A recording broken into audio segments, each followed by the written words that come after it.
I'm Haley Taylor, and you're listening to the Rough Draft Diaries.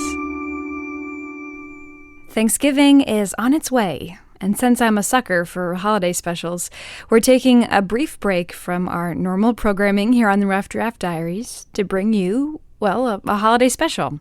I promise we'll return to this series. We're still documenting the connections we make through the people we meet, but for now, we're talking about food. I'm going to give you a new recipe to use this Thanksgiving, but first, we should be introduced to the chef who created it. Joseph Jacobsen, executive chef. To be specific, he's the executive chef at Dégagé Jazz Café in Maumee, Ohio. It's a position he's held for about the last 5 years, but it's not a position he always wanted. I was actually going to school to be a ER surgeon, so I was pretty close to going to medical school. It was over summer break, and I decided that I wasn't really passionate about it. It's not something I could see myself doing the rest of my life. So while Joe was studying at University of Toledo, he was also thinking about leaving it and pursuing a different passion. He was reminded of his heritage. Joe grew up in a German-Polish family, learning how to cook traditional Polish dishes from his grandparents. Joe also thought of PBS. I watched a lot of cooking shows as a child on public broadcasting. Obviously Julia Child and Jacques Papin, Frugal Gourmet, those kind of cooking shows, you know. Joe decided to pursue culinary school and moved all the way from his hometown in Toledo to New York City. He enrolled in the French Culinary Institute, where one of his instructors was his childhood idol, Jacques Papin. It seemed like a dream come true, but not everything came that easy. The transition to New York City living had its ups and downs. Definite a culture shock, you know, when you first get off the subway, so many people, the buildings, just the energy, and I commuted for a while. So that was about a 2-hour commute. I had to drive to the train station about 45 minutes, and I had to take the train for an hour and a half, and I had to take the subway for a half hour. So going from a slow-paced environment to beyond a fast-paced environment. It took a couple weeks to adjust, but I think I fit in pretty well. I caught on pretty quick, you know. 2 years later, Joe graduated from the Culinary Institute and was ready to begin a career as a chef. But what's interesting is that for as much as he loved New York, as much as he fit in there, he didn't stay. I mean, I've been asked that question a lot, like, why would you ever come back here? When you grow up someplace, a lot of people say, oh, I'm never going to live here the rest of my life. Ultimately, my family's here, you know.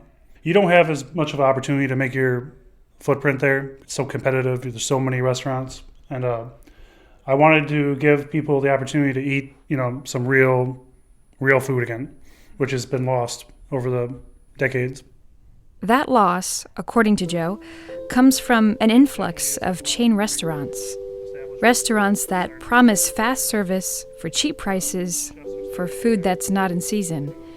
Actually, that idea, seasonal, locally grown food, seemed foreign to some of the suppliers Joe contacted when he first came to Dégagé. I would ask them questions about where things came from, and they wouldn't know, you know.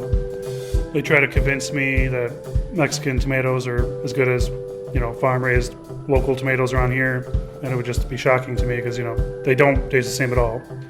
And trying to convince people the whole, you know, eating what's in season, like we don't serve tomatoes in the winter. They're not local, they don't grow in the winter. Trying to convince people they can't have tomatoes in the winter has been tough, you know. Why can't we have this in the winter, you know? Why can't we have corn in the winter? I mean, I don't want to bring anything in that's not grown in season and, you know, farm-raised. From finding those first few suppliers, Joe has watched the food market change in these last 5 years. It's even easier for families to bring homegrown seasonal produce to their own tables. You can go to the farmers markets. There's farmers markets everywhere. Toledo Farmers Market runs all year.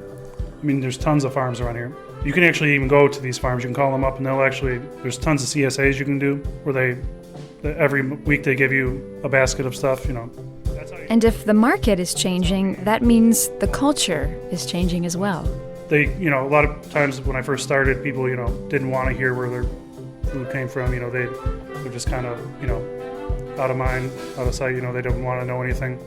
People are starting to care again. You know, I definitely think it's a very good thing that people are finally starting to realize the farm-to-table concept. We were one of the first restaurants to adopt that, and it's taken a long time to fully integrate it into the restaurant and into the culture here. It's a slow process, trying to change the eating habits of a whole city.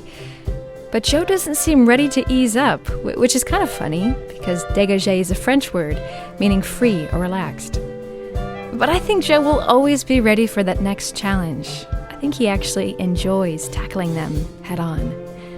We gave him another challenge here at the Rough Draft Diaries.